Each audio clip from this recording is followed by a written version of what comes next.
Welcome to the U-Turn podcast. My friend, this is Ashley Stahl. I'm your host, and you are in the right place if you're ready to create a business, a career, a personal brand, or just a life that you're so proud of. And every single week, we want to support you by bringing you PhDs, subject matter experts, psychology practitioners, business leaders, all here on the show to elevate your success in business and also in life so that you can leave a legacy, you can amplify your authority, and you can really skyrocket the amount of opportunities you're creating for yourself in your career, whether you're corporate or you're a business owner. And if you are new here, again, my name is Ashley Stahl. I'm an international bestselling author of the book U-Turn, Get Unstuck, Discover Your Direction, Design Your Dream Career. And most importantly, I'm the CEO and founder of Wise Whisper Agency. I'm a top 100 TEDx speaker on the internet, and I was so inspired to create Wise Whisper and help clients craft their signature talk. We've helped hundreds of clients craft their talk, and we've also helped so many of them land spots on some of the biggest stages in the world, including the TED and TEDx stage. And so I am here on a mission to help every changemaker I know impact millions. Also, before we get into this episode, shout out to our friend Andy B. Mackin, the artist that has gifted us this sick new music for the podcast. Let's get into this week's episode.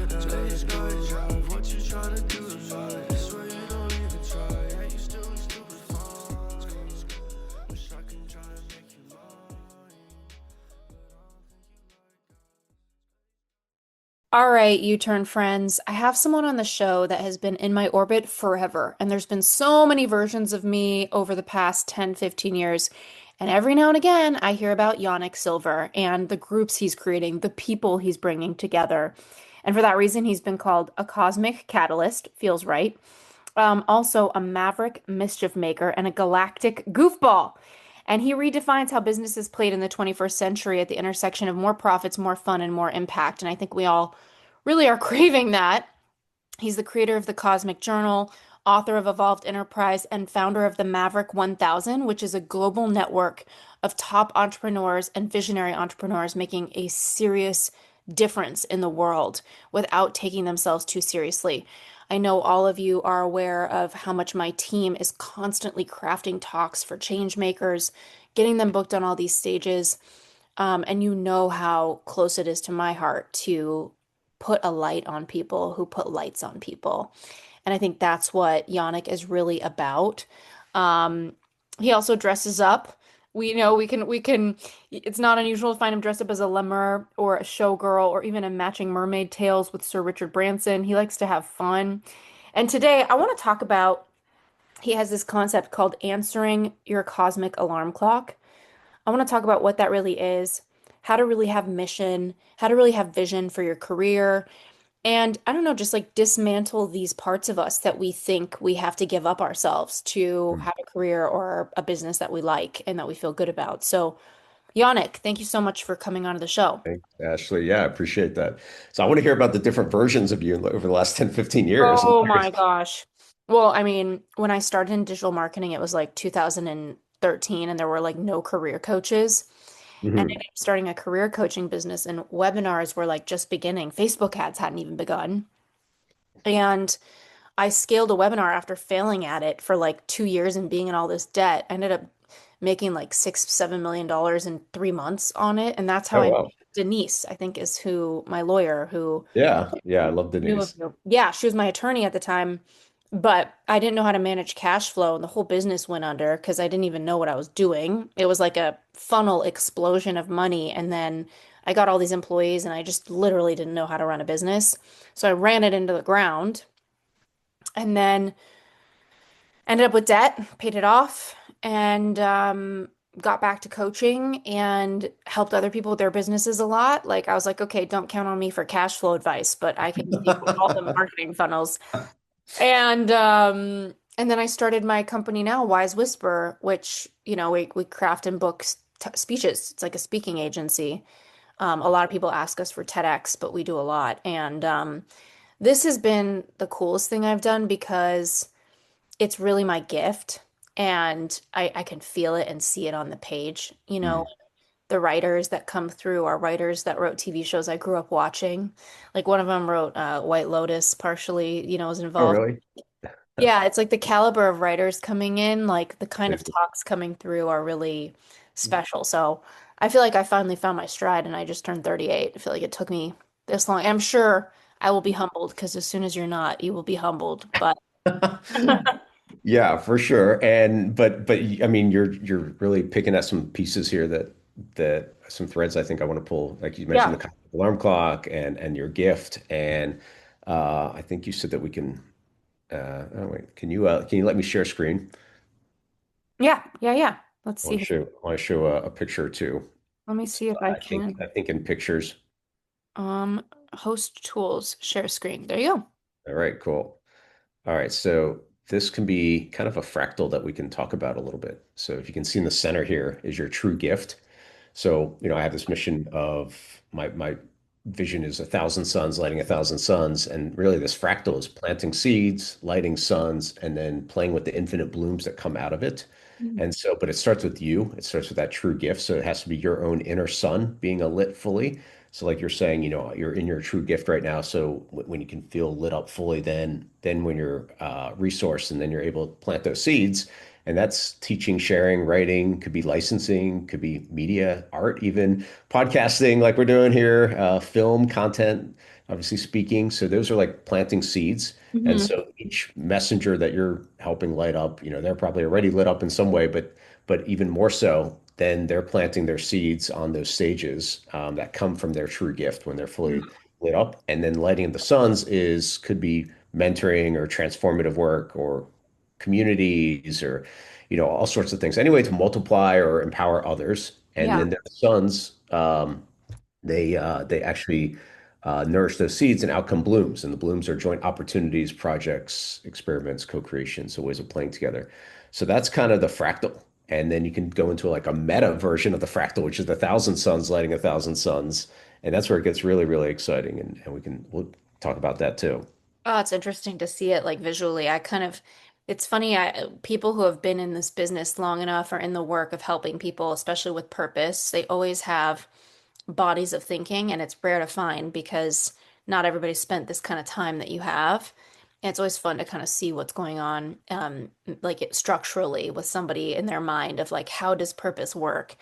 Yeah. You talk about your gift, and I know that that's really the starting point, and a lot of people struggle with that. And I'm somebody that really sees other people's gifts. I have a good sense of mine. But as I've gotten older, my gift actually feels more nuanced. Like, Mhm. if you asked me 10 years ago, I would have said I'm a great writer and I have this business and we have this really cool scope. It's like we're a done for you offer. So people come in, they meet with us 4 or 5 times and our writer writes everything for them. So our writer will spend 80 hours bringing their words to life. Mm. And so it's really cool. We get all these executives that are like, oh my gosh, I have to give this huge speech, but it's like killing me. They come in, whether it's a TED Talk or anything, and we're like, great, sit down 4 times, meet with our creative director. One of them spent, over a decade at Apple, crafting talks for, helping Steve Jobs' executive team. So it's like we pull the talk out of them. But my point is, I've looked at this and now I look at the writing, and it's not just the writing I realize is a gift I have, but it's the ability to streamline and structure an experience as done for you as possible for high level people. And when I look at that, I'm like, what a weird gift. Like when people say, what is your gift? It's like, it sounds so much better to say, I'm a great writer. But when I really look at it, it's like, whoa, no, I'm a great scoper, you know? A great scoper. I love that. Yeah. Yeah. Um, so I have this aspect that I really believe in. So, writing is so broad. And I think very early on we're pointed towards certain things, right? Like I actually found my journal. I guess it's more like a diary that I kept when I was like 15 and a half to about 16. And it was actually really cool. And in there it was like, wouldn't it be fun to be a writer or something like that? Because I wrote like a tiny bit of poetry, and it was and then I'm like, so that was like a little point. And then like, as a kid, I wanted to be a professional hockey player and a cartoonist in the off season. And so my parents saw some of the talent in my art, but I wasn't like the best artist in the world. But they put me in like a fine arts program, and I didn't want to do that. I didn't want to draw still life. So I wanted to draw cartoons. And so I dropped out of art school and then kind of really didn't follow that for a while. And then but I kept doodling and things like that. And so like there's these like little, I think there's these I don't know, like clues, especially like when we're about 8 to maybe 13, and then they point us in the direction. And then there's a refinement of the gifts, and even like combining three or more things together is where that really unique aspect comes from. Mm. And um, and so as you start combining that together, then it's also almost in a way also marketing positioning too. So it's like, all right, I'm this person thing, I can do this for you. And then people can be like, yes or no. Like if you're like, I'm a great writer, okay, great. I mean, what does that mean? Like, what is the benefit of that? But then if you're like, hey, I can pull out, the most When I started this podcast, it seemed like I had to figure everything out on my own: the scripts, the setup, the filming schedule, logos. It got really overwhelming, and every day kind of seemed to introduce this new decision that I needed to answer. So that's kind of how it goes, right? When you're starting something new, it seems like your to-do list kind of grows every day with new tasks, and that list can easily begin to overrun your life. So finding the right tool that not only helps you out, but simplifies everything can be such a game changer. And for so many millions of businesses, that tool is Shopify. Shopify is the commerce platform behind millions of businesses around the world and 10% of all e-commerce in the US, from household names like Mattel and Gymshark to brands just getting started. Shopify really helps you build a beautiful online store to match your brand's style. You can accelerate your content creation. Shopify is packed with very helpful AI tools that write product descriptions, page headlines, and even enhance your product photography so you can get the word out, kind of like you have a marketing team behind you. So you can easily create emails, social media campaigns, whatever your customers are scrolling or strolling. And best yet, Shopify is your e-commerce expert with world-class expertise in everything from managing inventory to international shipping to processing returns and beyond. So if you're ready to sell, you ready for Shopify. So turn your big business idea into with Shopify on your side. Sign up for your $1 per month trial and start selling today at shopify.com/uturn. Go to Shopify, shopify.com/YOUTURN, shopify.com/uturn. I don't know, persuasive, influential, meaningful talk for you that is sitting in your heart or something like that, then Yeah. that's way more interesting. Yeah, I think really looking at somebody's mission statement as a person is takes time to really process. Because if I really look at my business, I'm like, oh, Wise Whisper is a speech writing and booking agency. But if I zoom out and I look at my mission, I say to myself, well, I'm here to tell stories that help heal humanity in some way. And that might look like crafting keynotes for top speakers, and we have a lot of new speakers coming in too, but a lot of top ones. Or Mhm. that might look like me writing a movie script by myself without an agency. And I think getting to that place where you can look at this overarching idea of like, who are you and what is the mission? I think too many people get stuck on job titles or service offerings and not connected enough to like really who they are. And I have a what's the word? Like a red herring, I have a Mhm. random thing to throw at you, which is learning to scope like I have and have people come in and be so elated by what we could do with so little of their time. It's gotten me curious about other industries that feel kind of dusty, like Mhm. air conditioning, property management. And there's a weird part of me that wants to like start some sort of business in that space to use the elegance that I've learned through branding and marketing and lead generation and sales and customer experience. Like there's a part of me that wants to disrupt that industry, but when we really look at my mission, which is to tell stories that help heal people, I'm like, well, that doesn't really feel like I'm healing anybody if I have a property manager necessarily. Well, I mean, maybe. So, we could break that apart a little bit because, so like you mentioned, I wrote a book called Evolved Enterprise. It's been Yeah. about, I don't know, 7, 8 years ago. And it's really, I don't know, people might consider it a trend, but it's much more of a seismic shift that's happening, which is business uh, can really be integrated with impact. and so it's good for business. And so you see this by different names like triple bottom line or conscious capitalism or social enterprise or whatever, and everyone has kind of a different flavor on it. And but this idea of stories to heal humanity. So I do believe that, with some creativity and that overlay, like who knows, it could be like so the property management, like it's not just property management. It could be Right. creating an entire experience that does potentially help humanity by, that they are taking part in a story in a way. So like my cousin who's works with me at Maverick, she's amazing. She's our chief experience officer or chief experience architect, and so she's really thought a lot about like Airbnbs and different things, and it's like could there be a thing that happens like a box that you get, and the box is this because we do so many unique experiences with Maverick, which are very experiential and fun and impactful and so it's like we have one of our members has a really big villa rental company in Mexico.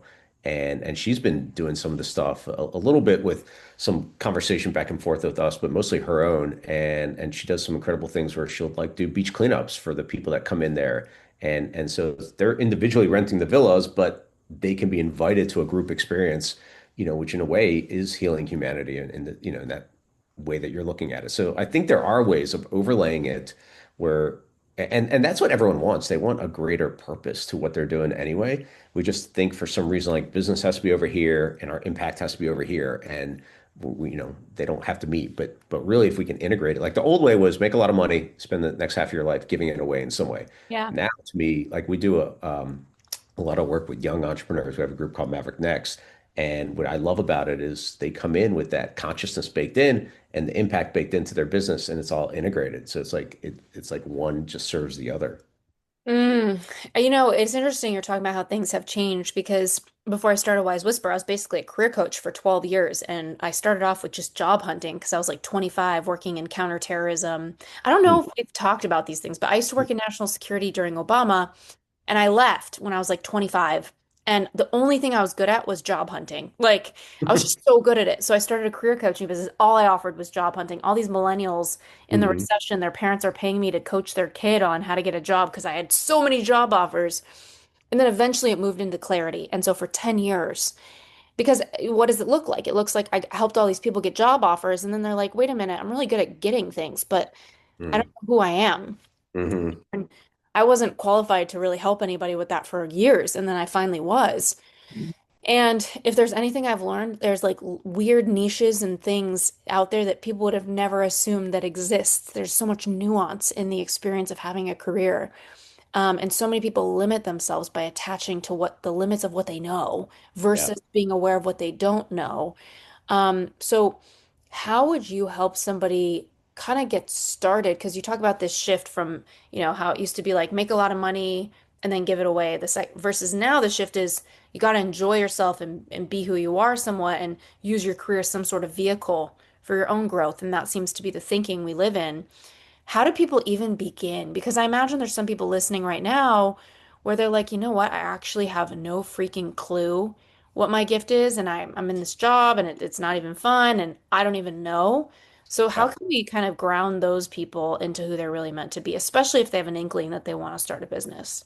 Yeah. So it's all starts with you. Like Yeah. it's the never ending sort of evolution and being really curious about yourself and what really turns you on and what gets you excited and where that passion and where it lights up. Like I think we've been given this gift, right? Like where our body is this really interesting, like it'll tell us what if we're on the right path or not, and you're also given like signs and synchronicities and things like that. So I'm into more of the magic as well, but our bodies, like you can just feel like, all right, do I get goosebumps about something? Do I feel more lit up? Like am I like excited? And sometimes it takes someone else to be a mirror for you. Yeah. Like you can talk to somebody and they would reflect back to you, be like, oh, I can see, how you're lit up about this thing, and I'll put a little pin in it. But like, again, it's this evolution that happens. And like, I had a friend reflect back to me about a project, and it started this whole other path for me, which has been really fun with the art. So we'll go back to that in a second, because this is the constant sort of evolution. But it starts with you, and also like I believe in like all these different facets of your own jewel, right? Like, so taking different assessment tests, and some are based on the same stuff. You're not going to get very different data, but it could be Enneagram, human design, and strength finders, and a bunch of other, like Colby is another one that I really like, or wealth dynamics. So you're like looking at, again, like different sort of like facets of the jewel. And then the other thing is, I really believe almost like we're writing our own personal myth. So part of the myth, I think, is this re-remembering who we truly are. Mm. And I say re-remembering for a very, I started as a copywriter, so words to me are really, really important. And I love, this idea of like, okay, we're re-remembering. When you hear something that feels like truth, you're like, oh yeah. And it's almost like feeling like you're remembering it again. Yeah. And so, and there's this great story. I can't remember exactly all the details, but it was something like, there is a invading army coming in, and this group of monks were trying to protect the golden Buddha that they had in their temple, and they covered it with mud, and they got slaughtered or something like that. And then many, many, years later, this one mud whatever, very, very whatever statue was being moved somewhere, and someone like thought they cracked it, and they're like, oh, I think there's something underneath here, and they started like chipping away at it, and they're like, this is solid gold, or whatever, way more gold. And then they start chipping away, and they discovered this amazing treasure. And I think that's really like us as well. It's like just chipping away and chipping away. And it's not like reinventing ourselves or transforming it. So it's just finding that true essence of who we really are. I think it's hard because people, if they accept that idea, which I definitely do, there's such a journey to get there. And it's like I was just in Florence, Italy last week and I saw the David statue again. Mhm. It's like that David was hiding in the block of marble. Yeah, that's what Right. Michelangelo would say, right? He said that I could see, right? Yeah, That was exactly. there. You could see him the whole time. Yeah. Exactly. Yeah, and but I think there's a cost of admission sometimes. Like building a career that you love, finding out who you are, it's not pain-free sometimes, right? Like it requires you to try things on that might not be for you, that you don't like, and to have that patience to say, oh, I love that quote, some years ask questions, other years answer them. And some people, I think they have linear thinking of like, I'm going to do this and then it's going to get me here and then it's going to get me there. Versus, I'm in a 3-year portal where I'm about to experiment with all these things and iterate and calibrate. And then I'm going to come out of the portal with 5 very unique ideas of kind of where my gifts are. And I'm going to harness that into my next role. And it's probably going to be a title I never even thought about or a Mhm. business offering that the world doesn't really talk about. So, how do we start helping people make peace with the journey? Because I think that's where people struggle, is to really get that it is a journey. Yeah, well, number one, I think seeing other people's journeys or reading about them, or like, I think that's really powerful because you get to see how nonlinear most people's journeys are, that have found what their true calling is. I really like this one book called The Great Work of Your Life. It's by a Mhm. guy named Stephen Cope. He takes apart the Bhagavad Gita, which is one of our oldest spiritual texts, and looks at that through the lens of like, all right, when somebody finds their dharma or true path, and how like things just turbocharge. And he looks at famous people like Nelson Mandela or Susan B. Anthony, or people like that, and then also quote unquote regular people, how they found that. And I really love that aspect of it. And it is like this journey. And there's obviously the Steve Jobs quote about, you can't connect the dots looking forward, but only looking backwards, and all these things. Like, and by I tell so my kids are 18 and 20, and they're just sort of, starting on their path. And I always tell them, like, follow your curiosity, follow whatever interests you, and see what happens from there. And I've hopefully given them some frameworks where they can see, like, they don't need to follow the exact same path that everyone says. Like, and I think so. I learned really, really early on. One of my mentors just through audio was a guy named Earl Nightingale, and I love his Mhm. stuff. Yeah, and I learned, like, when I was 17 years old, I was definitely a weird kid, and I was like listening to all these personal growth and self-development audios, and I played travel hockey, and my buddies were like, "What the hell are these cassettes or tapes on the floor?" And I'm like, "Oh, don't worry, you're not going to like these." And so, but I'd be listening to it, and he really gave me words to what I was thinking, which is, if you go the opposite direction, you're going to be right more often than not. Mm. like just by going the opposite direction of what most people are kind of thinking or doing. And so like if you have that choice, all right, go the opposite way, because most people are probably doing their career hunting or whatever in the same exact way, but doing it something different. So for me, it was always okay. I want to do something different, and sometimes maybe to my detriment that I wanted to do something different just to be different, but it was really you Yeah, me know too. but it was more often than not, it served you because you're being innovative and doing something different. The other thing that he really shared that I loved and took in was you become an expert by studying 1 hour a day for 3 years on any subject matter that you're interested in, or for 1 hour a day for 5 years, you become a world-class expert. And so I really took that to heart and would study copywriting, direct response marketing, psychology for like 2 hours a day, 3 hours a day. And I was just like, this is fascinating to me. And Yeah. and so whatever that curiosity is just keep following that part and allowing that to sort of guide you. And then also, like we have way more time than we think. Most of our time, we think that we don't have enough time to do things, so we'll like scroll through our phone, and then it's like, oh shit, 20 minutes is gone, or 40 Right. minutes is gone, or whatever. And now you're just like sucking all that time out when you could be, reading something or doing something that is meaningful. And then also try experiments. I love experiments. Oh, love them. Yep. Like an experiment doesn't have to be forever. That's the best part about an experiment. It's like here's, a timeline or a time frame of what to do. And then it's like, okay, let's see what happens. And so there's so many things that you could start on the side without without having the pressure of leaving your normal thing. Right. Well, and I think also one thing I've learned with money, especially in building wealth, is it takes longer than you think sometimes. Like I've had explosive revenue moments at, Yeah, that's what a I was young gonna say. age, but it really building and being responsible and understanding money and understanding how to be in this material world with it Mm. is an experience. And I think it's funny, I mentored this kid who was like 16. He spent his entire allowance on Gucci underwear.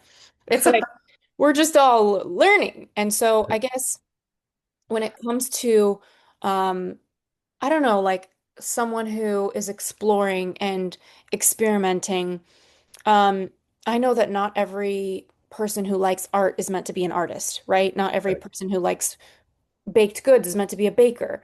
How do you start to discern skill set from interest? How do you start to toss something off the list? Toss it off the list like that it's not for me. Yeah, like, ooh, yeah, totally love cupcakes, but I'm not going to be a baker. Let's throw that, you know?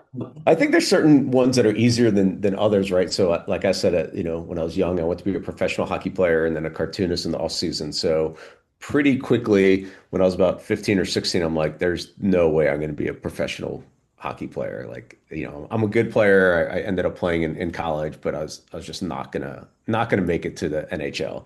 So you can kind of assess. Other times.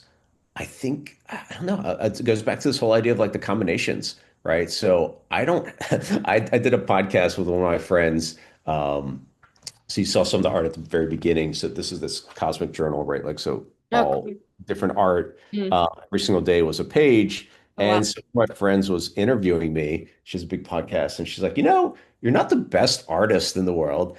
And and it was meant to be like to encourage other people to follow whatever their interests are. And I'm like, thanks, Jess. I appreciate that. And she's like, no, no, no, no. I mean, here's what I mean about that. But it's a combination, right? So I don't have to be the best artist in the world, but then combined with these observations or, the wit and the wisdom and so the whimsy of the illustrations and everything else that's on there, that's really, really unique. And Yeah. that's where the Cosmic Journal was created from.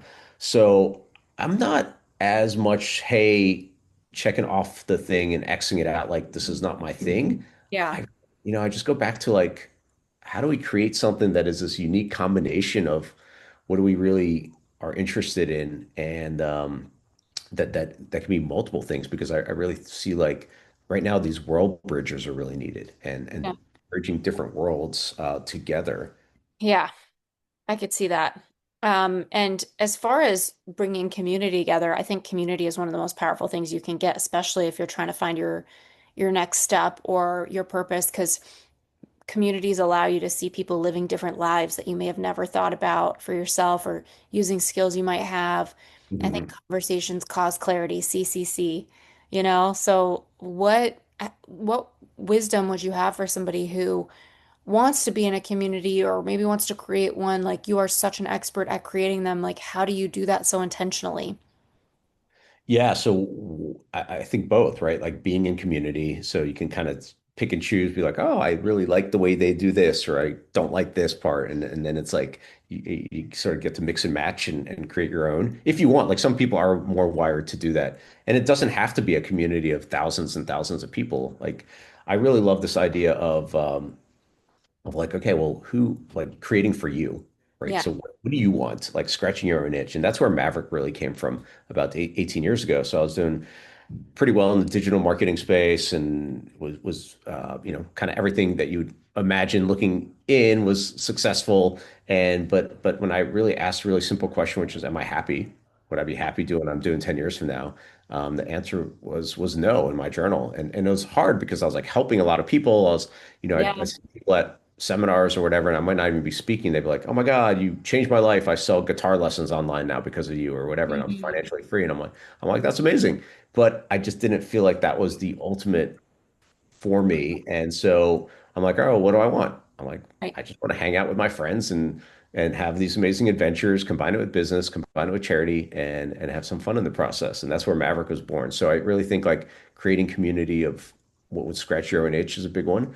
Mm. Also, some people do make communities work as a business model, and it's one thing to do it that way. Another thing is like, hey, this is just going to be a gift because you're going to get so much more by being almost like that linchpin or that center point. And so there are ways of doing it, via sponsorship or membership or whatever you want, but that doesn't have to be like sometimes when something turns from a I don't know, like a passion to a business, you can get it gets a little more strenuous because you're having to make it work in a different way.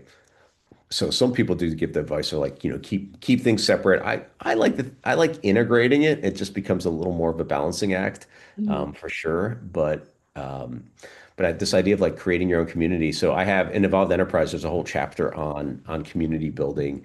And one of the things, you really want to start like thinking about, okay, what is the bigger mission and purpose of the community? Like why are we assembling? So that becomes your North Star or the vision. I also think a lot about identity, right? So Maverick is a very intentional name. Like it's very aspirational in a way. It identifies people like they're trailblazers or different pathfinders, people that follow their own way. And so a maverick, so someone can say, I am a maverick. And I want, when we're building community, ideally it's like I am a blank. I am a deadhead. I am a parrot head. I'm a tedster. I'm, whatever, right? Like I don't know if Ted still uses that language, but I'm a Yeah. tedster.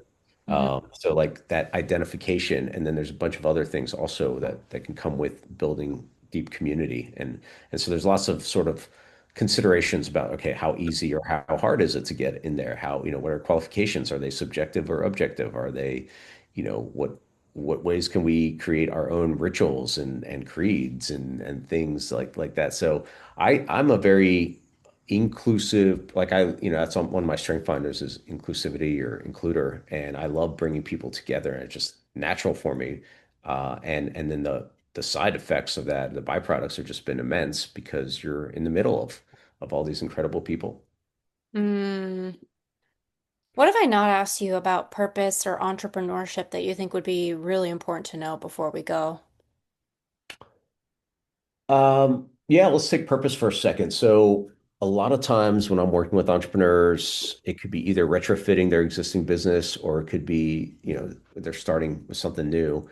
And so it starts kind of in two ways. One is what is maybe a wrong that I want to right in the world, like Mhm. something I personally care about, and then how do I integrate that into my business? Or the other direction is like, hey, what would my customers or members or clients care about? Mm. And then incorporating that. So, I know I heard this company that started. There was an apparel company, a t-shirt company. I think they make other stuff now too, but they were all about like saving or contributing to wild elephants or something like that. Mm. And weren't like that wasn't their biggest thing, but they just knew that that there'd be a market for that and people would love it, but they did go all in on that and they brought in people that really cared about it. And so that's how they built a pretty nice sized company by saying, okay, what would my customers or clients care about and incorporating a purpose into it. And then others are like, okay, well, this is what I fully care about, and I'm gonna, bring this integrated into everything that I'm doing. The other thing with that purpose is not to let it like I think customers, your clients, they want to buy from companies that have a greater purpose and mission, but that doesn't have like it can't come at the expense of not delivering a great service or product. Like Hmm. all of it is like turbocharging each other. If you have it all together, then it's like this big snowball that's waiting to happen. But if it's like, hey, we save wild sloths, and you're like, okay, I'm going to find people that love wild sloths, but then the product is very shoddy, then Yeah. that doesn't work. Yeah, I know. I've actually, I feel like sometimes growing up around entrepreneurs, you kind of see that marketing is more important than mastery. Like people are like, you got to learn how to market, but it's like, God, such a good reminder that you better love what you're marketing. You better believe in it. And even with my business, like a lot of our offerings start at like 25K. And it's been interesting to operate at a higher ticket price point and level. And there's two reasons for it. Number one, my writers cost a lot, like we're pretty people. But number two, it's been inspiring because when you pay for the best, you sell better. Like I'm not trying to convince anybody to buy what we have because I know this is the best. I deeply believe this is the best place you could go to get a talk written. So if you need Yeah. a talk, try me. Like try me somewhere else. Like there's no way. And so I think believing in your product, it's so crucial. What would you say to somebody who really wants to have a product they believe in? They're really into something, but it's just not, the idea hasn't come to them yet. Well, I think it's finding maybe other companies or other things that are happening right now that inspire you and seeing how you can. So I have this also aspect that I think a lot about, like, catalyzing the catalyst or instigating the instigators, or I could go on and on, connecting the connectors, etc. So like you can start thinking about, okay, who do I really love, and then how do I help them? Like, so very, very early on in my journal, I wrote, I get rich by enriching others 10x to 100x what they pay me in return. Hmm. And so, with if you don't have that quote unquote big idea that's coming to you, why not go out and go support and love on the people that you love them, right? And even bring them together. Like one of my friends, he's an author, he's a successful author, and he's like, I want to be in a room with bigger authors. And so he created his own room. And so this works at every level. But he's like, I want to bring together, this person and this person, this person, and then they became the anchors, and then he brought them all together, and then other authors came in because of that, and so he got to benefit from that. So it's like you can create your own room, you can create your own thing, but Hmm. if there's 4 or 5 people that you love and care about, like, all right, well, how could I support them? What would that even look like?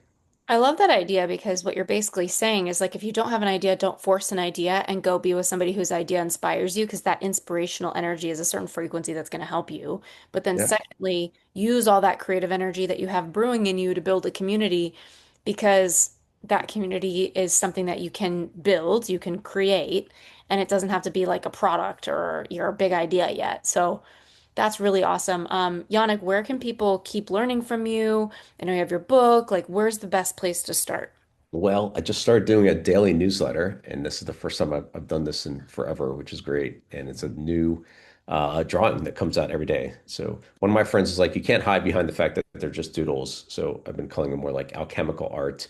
And so, but it's at 1000, the number 1000, 1000sunsparks.com. Oh, I love that name so much. Yeah, so So definitely much. sign on there, and you'll get a new doodle or alchemical art from me every single day. And then of course, on Amazon or wherever you can buy Evolved Enterprise or the Cosmic Journal. That's been such a fun project. Mm, really fun to talk to somebody who thinks about these things so often. Really appreciate your time on the show. Yeah, my pleasure. Thanks for tuning in to the U-Turn podcast. I hope you learned so much in this episode and you're putting it into action today. We would love to hear from you. Slide into my DMs at Ashley Stahl or leave a written review if you're inspired. It would mean so much to us. Be sure to subscribe to the show because, as you know, the more subscribers we get, the better the guests we can bring you. And in the meantime, if you're looking to skyrocket your personal brand and impact millions, head on over to wisewhisperagency.com to learn more about how we can help you craft your greatest talk of your life, how we can help you get booked on some of the biggest stages in the world, even the TED or TEDx stage. We'd love to hear from you, and that's it for this week.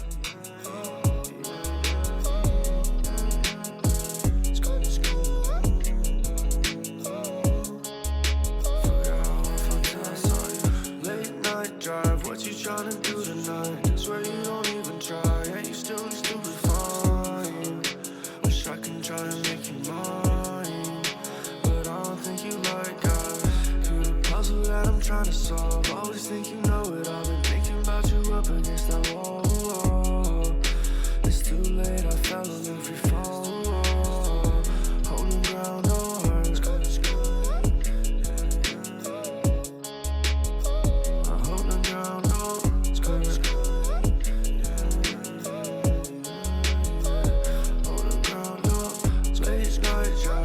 Trying to do tonight, swear you don't even try, and you still stupid fine. Wish I can try and make you mine, but I don't think you like guys.